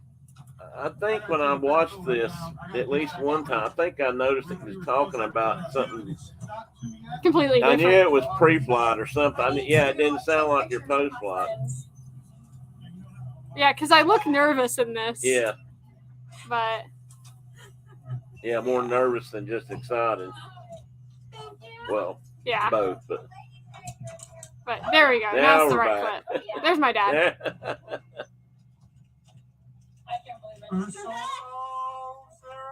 I'm literally shaking right now. There you I go. bet you were. Those are all the here. You can pause it there. So, the couple on the far left in the Mhm. gray and the blue, they were the couple who took me on my very first flight. And then next to them is Randy. He's the guy from our airport. He's been just really supportive of me. And next to him is my flight instructor and his wife. And then, okay. yep, and then me and two of my friends, and then my mom and a family who, he was the F-16 pilot. Oh, okay. And then behind them is Big Marty. That's a guy. He's a guy from my church who's been super supportive. I've babysat his grandkids and everything. His family's been super supportive of me. And then next to him is the Sky Ranch president, Oh, okay. and then my dad. Cool. Well, you had a pretty good crowd. Yeah, it was really great it was really nice to have a bunch of people come and support me for that. Yeah, well, it is great, and it's great that they're still out there, and that you've had that kind of. I mean, I'll be honest with you, the fact that your mom and dad have backed you on this. Yeah. I guess I want to say allowed. I hate to use that term necessarily, but when I was doing this kind of stuff at your age, you had to you had to have permission. You had to have permission. But sometimes, you had to have things signed and whatnot. And my mother was not always so sure about that sort of thing. That's why I didn't skydive, because I was under 18 at the time, and I would have had to have had a signature, and Mom wasn't going to do that. She wasn't going to have no part of that. I flew, and she kind of got used to that, but she never bought into the idea of jumping out of a good airplane. And every time I went to school and was working and all, I didn't ever have the money or the time, seemed like, to go back and do it again. But At the end, there's a couple more pictures. okay, now these two, your friends, are they also in the club, or are they No. just from school? They're from my church. Oh, sure. Okay. Yeah. So there's me and my flight instructor after I got my shirt cut. So one of the traditions after you solo is your flight instructor cuts out the back of your shirt and you write on it that you soloed and everything. So I specifically wore a pink tie-dye shirt for that. I figured you. Yeah. I know you changed because the picture on your thumbnail is different. Yeah. And I wondered about that. I told Brenda, I said, I wonder what she what shirt they cut, because Mhm. this has been a tradition for as Yeah. long as I can remember, and was always, and when I was flying, that was always it was just something they always did. Hmm. And I don't know if you wrote on it or he, the flight instructor, the guy, my friend that instructor was did. teaching me, was usually the one that was writing on them, or at Mhm. least part of it. And but that's an age old tradition for pilots there. Yeah. And then there's me. That's the couple who took me on my okay, first yeah. flight. And there's my parents. Mom and dad, And that's it. and that's it. And then there's some other first solo flights there. Yeah. Let me back up. This is a short video. I'm going to go ahead and show that. Yeah. I don't know if you've got any questions. I don't. Back if we need to back up. Thank you for everyone who's saying good job. It was. You did a really good job. I was impressed with the flight. I thought you did an Thank you. excellent job for a first. I mean, obviously you've been working on this with your instructors and all that for Mhm. some time, but I thought you did really well. Thank I've you. seen a lot of people do a lot of bouncing. I've seen some really good experienced pilots do a lot of bouncing Mhm. on landings, and but you did that well. It worked out perfectly. Let's watch this video. It is 9 a.m. and it is day 1 of cross country training. So this is my first cross country video. I'm getting ready to go on my first cross country flight. It's a dual cross country. Since I soloed in April. Wow, that was like 4 Hey, months that's my ago. house back Since there. I soloed in April, over the summer we've just been working on like me getting more comfortable just flying by myself. So now I'm going to do cross country. We're going to start those, and I'm super excited. So today we're only flying about an hour away, but I'm super excited for it. Before we get started, So this is where I talk about Flight Outfitters. Oh, And okay. Outfitters. The Bush Pilot rucksack. I'm so excited about it. I've been looking at this for a while. I really just love the design and how big it is, where you can really fit everything in it. The inside is super awesome. I'll show you guys that. Pockets it has and how much you can hold. Has like a computer holder in there, which is like really awesome. I'd be able to use that a lot, or like with an iPad. A nice water bottle holder on the side, and so many pockets you could be able to use. I'm super thankful for Flight Outfitters. Love for you guys to see more content with them. I also made all these little graphics. I was really proud of those. So you did the editing for Yeah. this? That's cool. My That's dad- something I need to learn. You need to come over and teach me some of that. My dad did the editing for the solo video, and I did for this one.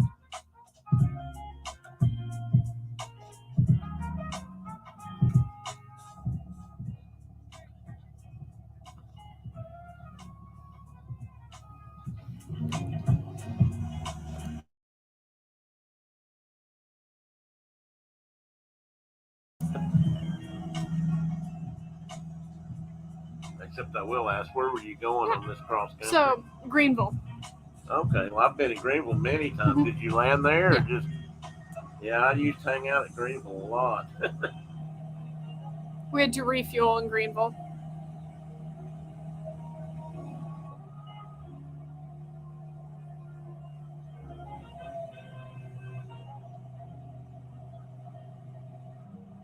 Tell us what you're doing there a little bit, if you don't mind. Yeah.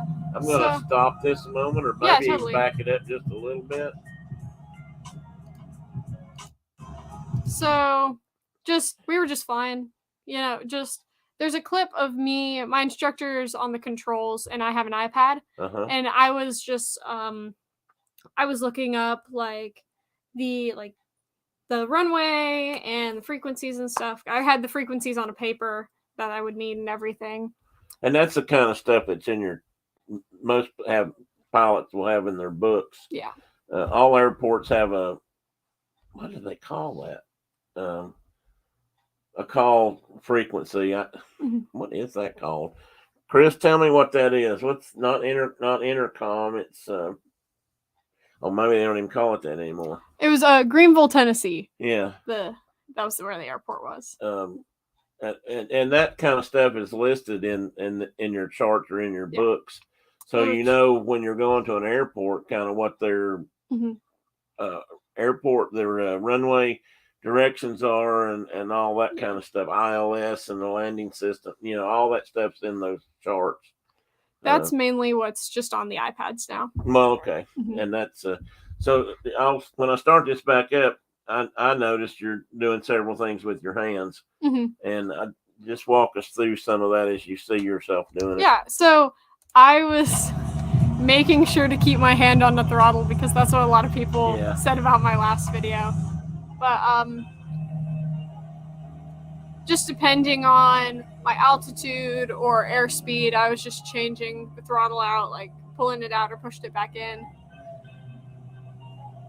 And what's that? That's the trim, so that helps your nose. Like, one thing about flying is the plane should be level even if you have your hands completely Right. off, and so that just helps it with the leveling it out. Well, So we're coming in for the landing. had you ever been in Greenville before? No, I have not. That was my first time. Kind of on a hill. Yeah. It's kind of weird in a way, I guess, or at least one end of it is, or looks like a hill. Somebody flew a DC-6 in there one time. Got a lot of attention. Of course, the cargo was illegal, but that's back in the golden days of. My landing here was a little bit rough, but I kept it on the center of the runway, so that's what I was really working for in that one. It wasn't that bad. Oh, here's a good question. Why do I need to keep the hand on the throttle while flying? So one thing about that is, in case of anything that goes wrong, like in emergency landing or anything, you always need to make sure you can control the throttle. So that's why pilots fly with one hand. So let me think of how it go. Yeah, so your hand's on this one, and this hand is always just for the throttle or like mixture or carburetor heat and everything, in case you need to pull it back or put more in case like anything that goes wrong. And that's primarily around landings and takeoffs. Yeah, I mean, you don't have to mainly keep your hand on the throttle the whole flight, but I was just doing that to like keep the habit, because once I started driving, actually, I was starting to lose my habit of keeping my hand with it over there. So I just was setting it there the whole flight just to make sure I remembered well, that's good. I mean, that's there's so many things that you need to be able to react to and flying. And I don't know how many people have ever been in a small plane, but have you only flown with this kind of throttle control? Because that's not everybody doesn't have that.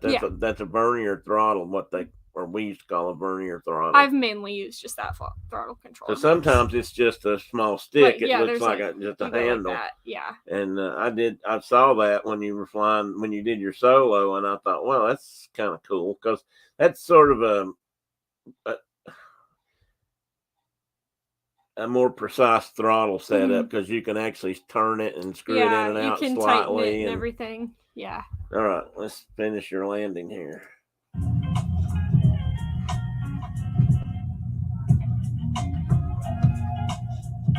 See those blue hangers? I used to work in those blue T hangers there. Oh. I did one summer. Let me restate that. Come over.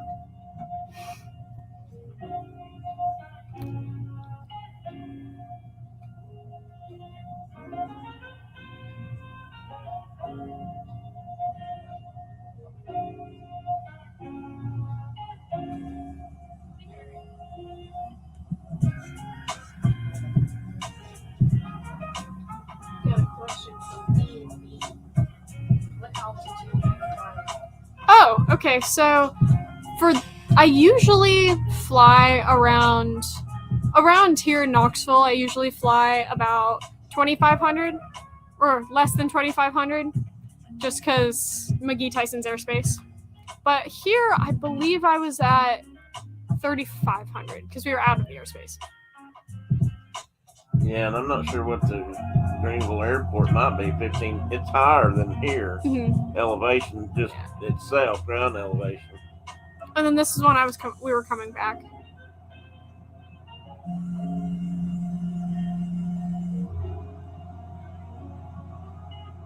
Were you using your GoPros for this or your phone? My GoPro. So on the top, you can kind of see there's a little GoPro mount. But yeah, I thought that's what that might be right there. And then I had a clip that right there, I guess. Yeah, I had a clip that was onto the dash that I got this angle with.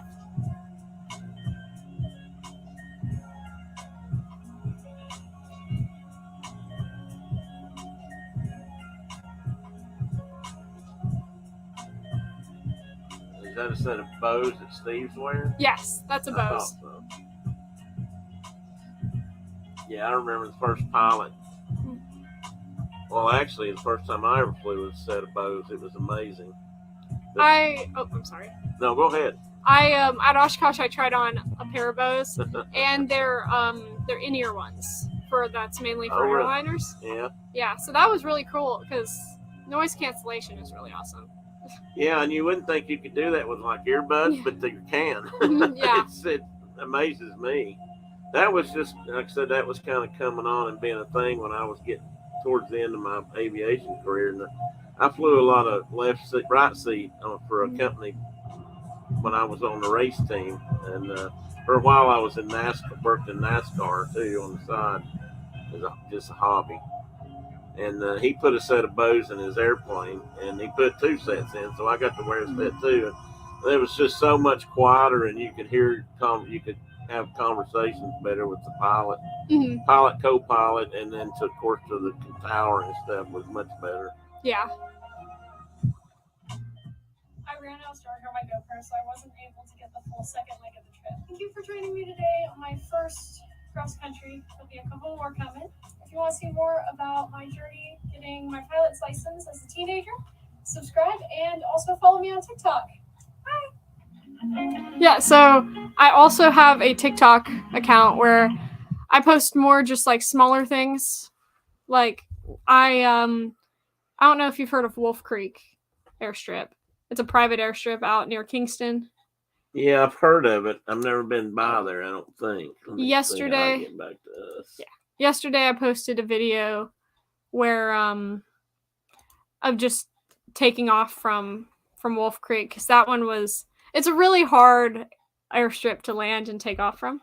And then at Oshkosh I was able to meet one of the pilots that I like watch on YouTube and Instagram. Oh, really? A lot. Her name's Stevie Triesenberg, and she's in her 20s, and she's got her like. Is she is she a commercial pilot? No. I may have seen. Oh, well, okay. I mean, she has her commercial, I believe, but she just flies. She's a software engineer too, and she flies her Bonanza. And I got to meet her, and I made a TikTok about that and everything. So there's also that, but yeah. Just for information wise, a Bonanza is a Beechcraft, and at one time that's kind of like, it used to be sort of the standard of your smaller first high performance luxury kind of a plane in a way. And pilots, lawyers and doctors and things like that were famous for having, but moving up to a Bonanza. And so it's a pretty nice airplane, which has a really unique feature in it. The yokes, well, most of the ones, I think they make dual yoke ones too, but most of them have a single yoke that flips over. Have you flown one of those? I've been in one that has a dual yoke. Okay.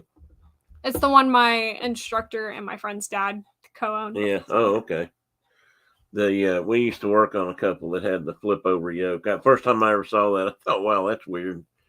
Hey, Teddy. Hi. You saying hi? Yeah. Finally got up. You decide, well, yeah, and he'll probably go back to bed in a minute because that's what he does really well.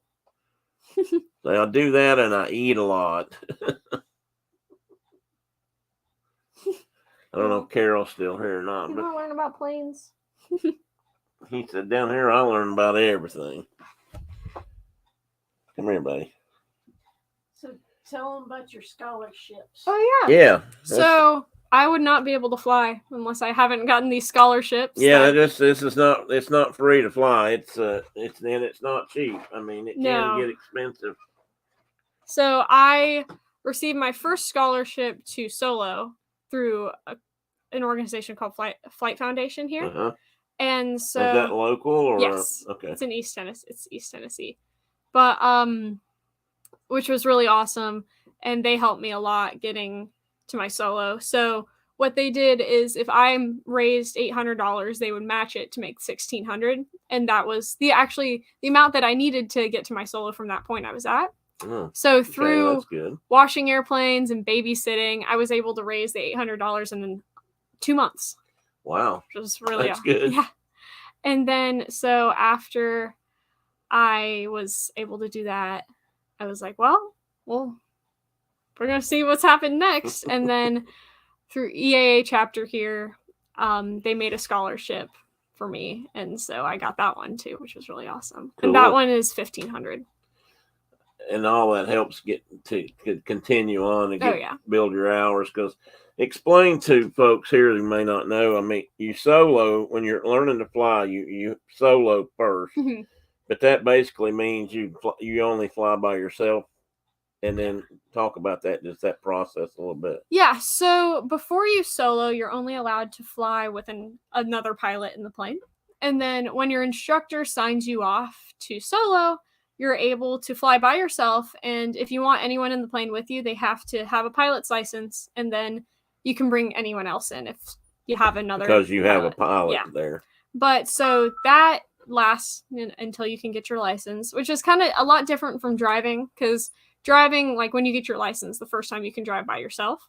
But so it's pretty much like having a permit for flying, but so that's a lot different. But and then for me in about 7 months, because I have to wait till I'm 17 to be able to get my license.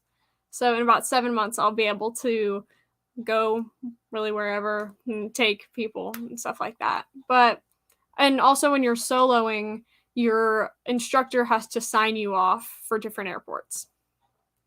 Right. And you probably just said this. I was reading questions here, but did you say how many hours you had to have to get your? Oh, no, I didn't. So you have to have 40 hours of flight time altogether to get your pilot's license. Mm-hmm. Which I already have 45. Okay. Because I've been flying for a while. But oh, I did start out with a Young Eagles flight, actually. That is the that's the flight that I saw the question on the screen. The couple that took me on my first flight they were a part of the EAA, and they took me on my first Young Eagles flight. So that's an EAA program. Yes, that's an EAA program. Okay. And I mentioned earlier that the EAA stood for the Experimental Aircraft Association, and basically they've been around. Chris, correct me, but is it how many years have they been in effect? You can put it in chat. But that started out as people started wanting to build their own airplanes, and they have continued to do that, and that eventually developed into the turn it over. The Experimental Aircraft Association, which has promoted private flight and people building airplanes, and there's actually quite a few home builts out there. And a lot of people maintain their own airplanes and small planes, and you guys go to EAA meetings here. Now, is that mostly is it instructional, or are you guys working on something in that group too, or is that the same airplane? So that's the EAA meetings and my mechanics program are separate, but the EAA meetings, it's the funny part is I am the youngest person under, I'm the only person that's under 40? That's in the local chapter. Yes, that's the local chapter. So what they do is every month they'll have a meeting, and they'll just one time a couple came up and talked about a flight they took from here to the Grand Canyon, I believe, and they just talked about all that.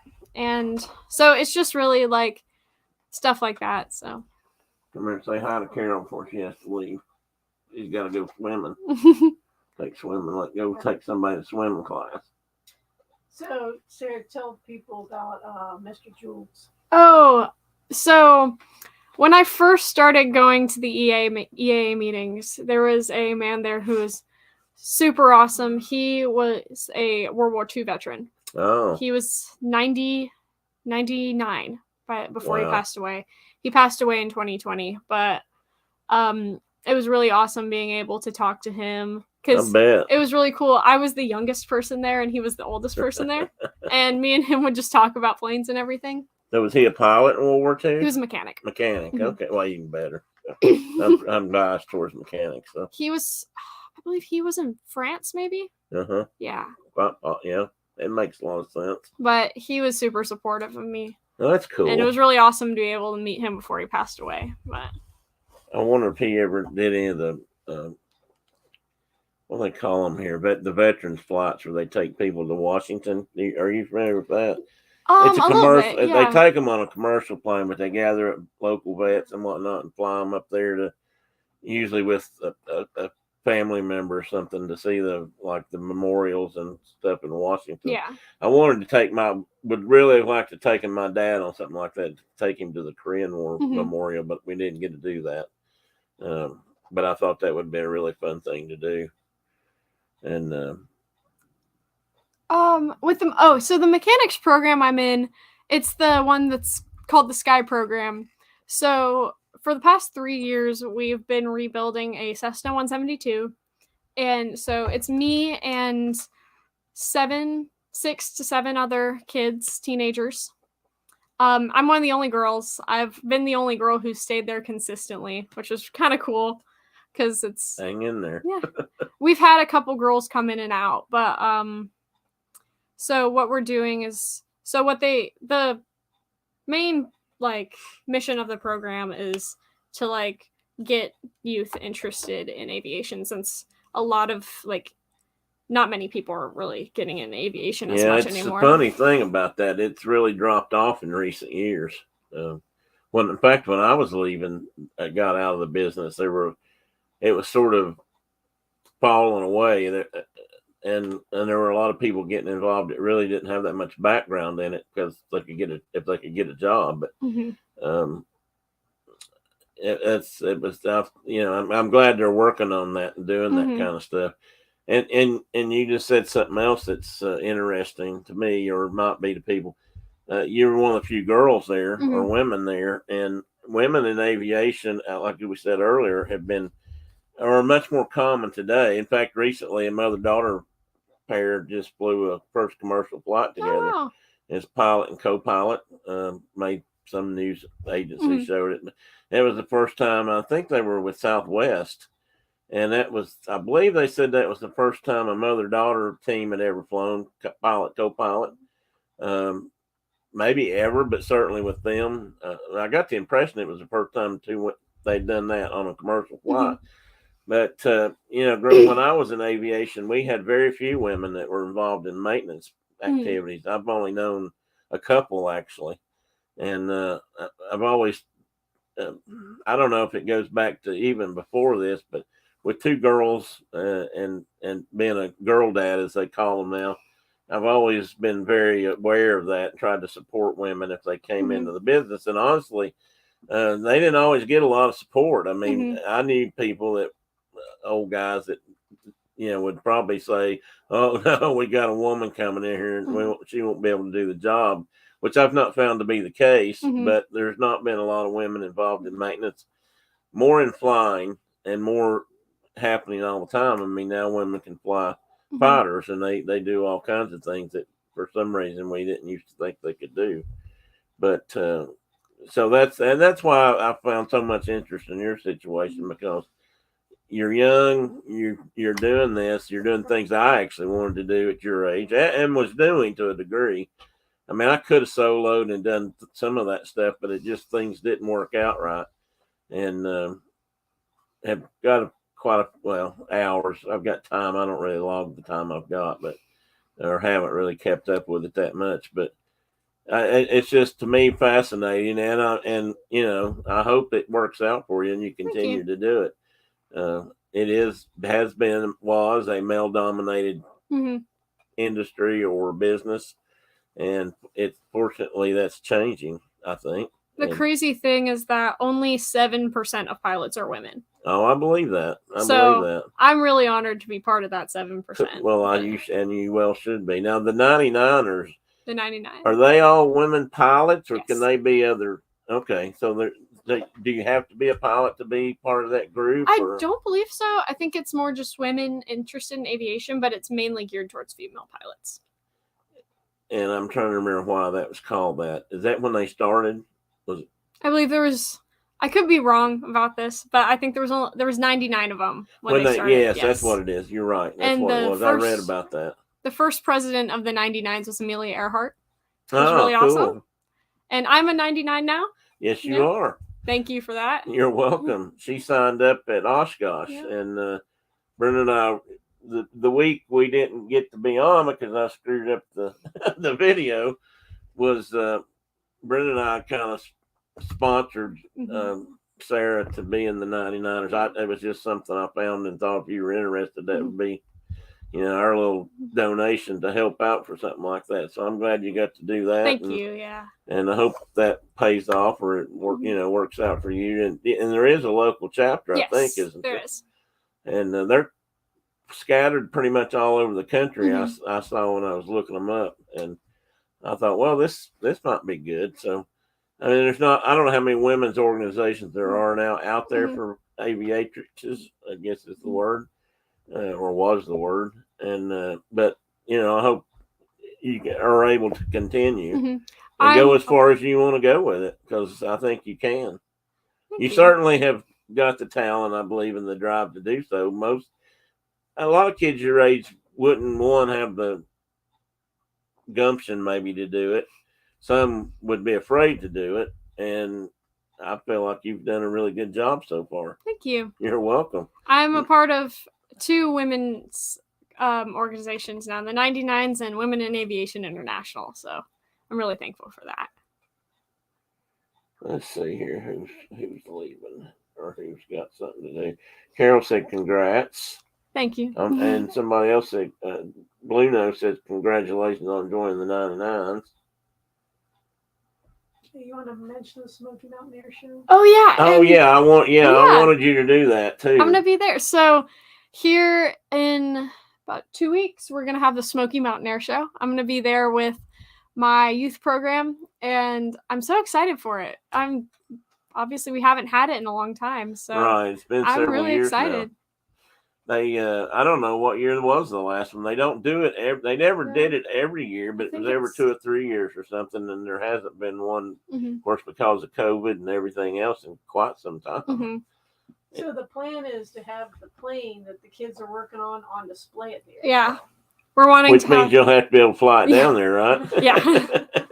But also, McGee Tyson's like 5 minutes away from Sky Ranch. So well, yeah, if anything goes not wrong, very far. Like, if we can't, then we'd figure out a way. But well, hopefully you can. The Blue Angels will be there flying. Yeah, yes. The Blue Angels will be I saw that. Super exciting. I'm hoping that, and I don't know what other groups will be there or what. I'm hoping and I'm going to try to get up there and find out, the East Tennessee Aviation Museum. I'm hoping that they manage to take a couple of their birds down there. I would like to see them down there. For one thing, I'd like to go and be able to see some of them. They've got a couple of airplanes I find very interesting. Their AD Skyraider or A18 Skyraider, which is a huge airplane for what it is. And then they've got a couple other things that are interesting. Mustangs are cool. Everybody likes a Mustang because it was just such a beautiful plane. It was so high performance. It did so much great things for the war effort. But you see them, and there's actually a fair number of them out there compared to some of the other stuff, like a B-29, for example. That's such a rare airplane these days to see.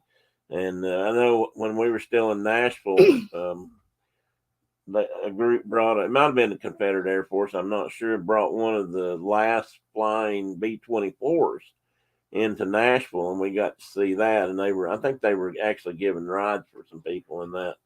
And it was a publicity tour for one thing. And a friend of mine, a coworker, his father flew B-24s in the war. Oh wow! And survived. And I say this not lackadaisically, and survived. So many pilots and crews didn't. But he flew in some of the worst battles of the war, or bombing raids or whatnot. But he made it through. So he came to visit that when that airplane was in Nashville, Mhm. and so that was really kind of a cool thing for him to be able to get up and Mhm.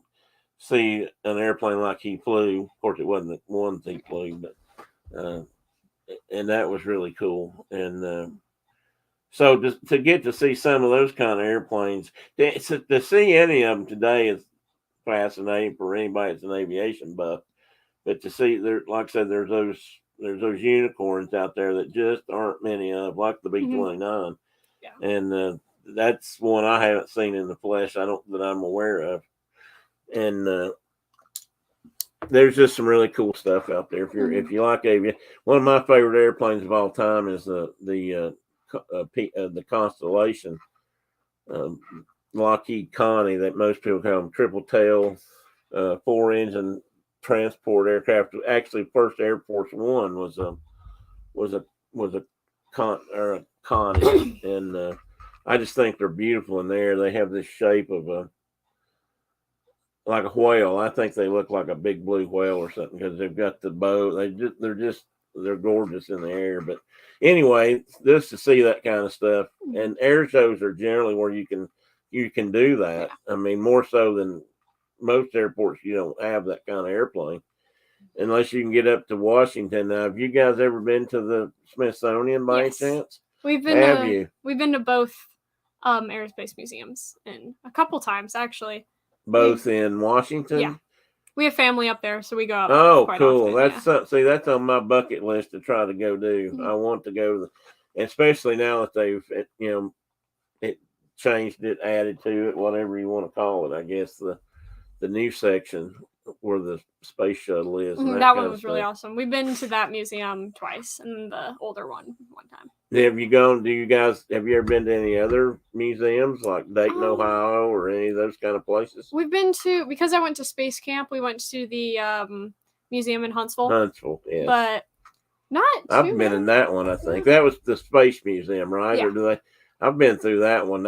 We had a meeting down there. We had sort of a dinner meeting down there one time, and we got to eat right under the Saturn V rocket. Yeah. That's pretty so cool. For somebody like me, I was geeking out pretty bad for that because, I mean, we got to eat dinner right under the nose cone or the Apollo capsule up there. And I thought that was amazing. Yeah. It's crazy. Like I said, for somebody like me that grew up watching that stuff happen in real time, real life, that was pretty cool. So, well, I don't know if there's anything else here. I don't want to run you off, but I would certainly like to. I think my chat has frozen. Several congratulations for that. And I don't know if anybody else has said anything. Have you seen anything after that, Julie? Okay. Well, Sarah, I want to tell you how much I appreciate you coming over for this. Thank you. Especially after I screwed it up the first time you took the time to be here. I know you have a busy schedule, and I know you've got other things going on. So, what time is it anyway? It is almost noon. Oh, is it really? Yeah. Now, here I was afraid that I'd have trouble having things to talk about. Someone just asked you, are you going to join EAA? I'm already a part of EAA. So, cool. Yeah, I'm an EAA member. And it's free for teens. Yeah, it's free for kids and teenagers. Yeah. Well, that's good. I did not know that either. Yeah, thank you for having me on. Oh, it's been my pleasure. I've been looking forward to this since we talked about it out in the garage, and actually, I told Brenda long before that there's a VAA also, and I didn't know that. And a lot of people are saying thanks. Glad to hear. Thanks for sharing your story and bringing you on. And they can follow her YouTube Yeah. channel. Yes, and I want to mention that again. By all means. If on TikTok and YouTube, it's Sarah the Pilot. Now, is that Sarah with a gap or a space or just straight one word? On TikTok, it's all just together, Sarah the Pilot. Okay. But on YouTube, it's spaces. And do you have an Instagram? I have an Instagram. It's not that much. It's not. I'm trying to get it more aviation related now. But that's Sare Stanley, Sare Stanley. That's a nickname I got when I was little. So Sare. Sare. Sare. Yeah. Okay. She calls me Sare all the time. So that's Sare Stanley. But yeah, I'm working on getting the Instagram more aviation. But yep. There's a couple of more congratulations in there. I'll let you read those. And you know, Thank you can you. go back through the chat later if you want to. Yeah. And just see what people said. Yeah, please go over and look at Sarah's page and sign up, subscribe to it, maybe catch up with her other stuff. She's going to be doing the what was this company again? Flight Outfitters. Flight Yep. Outfitters. I've got to check I'm going to be them working out. with them a little bit more. And just see what that's all about. And just remember that the sky's out there, and anybody can do what she's done, but for her to do it at such a young age, I think is amazing. Thank you. And speaking of that, one last thing I just remembered, and everybody's laughing, by the way, that I said I might not be able to talk this long because they all know me better than that. I just saw that this week again on the news where a young man from, I'm not sure where he was from, but just set a new record for flying around the world. Yep. And apparently took it away from his sister Right. who had done it his before sister him. did it first, Mm-hmm. and then he did it. Do you know where they're from? Are they from the United States? Or are they from No, Australia I or think someplace? they're from Belgium. Belgium? I Okay, think well, that so. makes I could sense. be incorrect on that. But. That makes sense. But I was amazed at how long it took him. Mm-hmm. 5 months or something to do the whole trip. And I thought, wow, that doesn't seem, in this day and age, that seems like a really long time. Mm-hmm. So I'm sure weather probably played into that and some other things, but I was amazed that it took that long. So maybe someday you'll break that record. Maybe. Who knows? I have no specific plans for what I want to do in life. I just know that I want to travel. And so. Well, you've traveled more than most of us have already, but I'm sure that should you set your mind to it, that you'll do it. And you don't have to know right now. That's the thing. You're still young, way young enough to not Still in have high to worry school. about that. You've got time to figure all that out. And Oh, from Great Britain. They're from Great Britain. oh, are they? Okay. Yeah, his name is Mac Rutherford. Yeah, the Mac.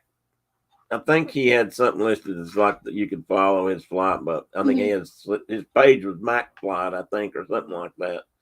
And I don't know how long it took his sister, but if it took him 5 months, I just thought that was a really long time. I mean, the plane that went around the world and with nothing but solar power didn't take that long, I didn't think. But anyway, I don't know all the circumstances, but His sister's name's Zara, and it took her 5 months. So just a little bit of difference. Mm-hmm. Well, okay, guys, I think that's going to wrap it for today. I think I'm going to shut down. And like I said, I managed to find something to talk about for all this time. And Carol, you don't have to laugh about that anymore. But I think I'll say goodbye for the day. Thanks, everybody, for coming in. Yeah, thank you. And thank you for coming over. And Julie, you too. And thanks for helping out with the chat and but accompanying Sarah over. And actually for being part of this whole thing, because I think that's cool that you guys have, again, I hate to use the word allowed and supported Sarah to do this. That's quite amazing to me. Have you ever had any desire to fly yourself or be a pilot? I'm starting to go up in the air with some of the mechanics. Uh-huh. And, I mean, it's fun, but right now, I want to concentrate on Sarah. Right. Well, maybe once she's out on her own, I'll do it too. Yeah. Well, that's cool.